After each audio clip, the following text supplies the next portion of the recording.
มันนี่ก็สิมาห้องเพลงก่อนดีว่าเนาะทางคือถึงกับในทางจะบอกภาษาก็ดี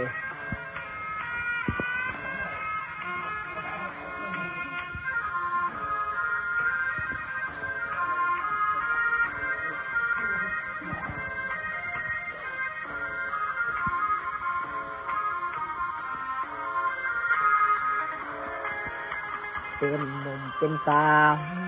ก่อนถึงคราวที่จะแต่งงานคงหากันมาตั้งนานสาบานกันตั้งหลายปีจึงตัดสินใจ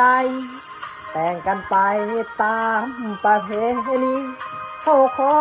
อวยพรเต็มที่ดีว่าอย่าได้หม่นหมองขอให้มีเงินมีคำเป็นเหมือนเป็นลานชีวิตหลังการแต่งงานจงสุขสันต์ด้วยกันทั้งสอง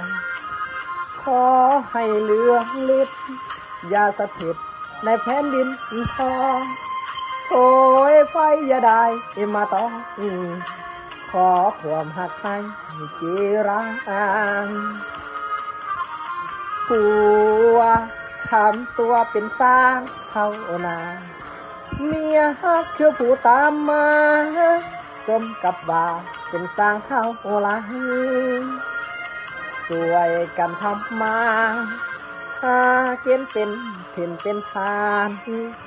สองแนวคิดอย่าหืนห่างนี่ยังค่อยเว้ากันขอให้ทั้งสองเป็นท้องแผ่นเดียวเลื่อยไปคลองหางด้วยความแจ่มใสเลื่อยไปสู่กาลนาถือเท่ายอดทองถือกระบองยอดเพชรด้วยกันหักเดียวใจเดียวเท่านั้นสวรรค์จึงเมตตาปานิ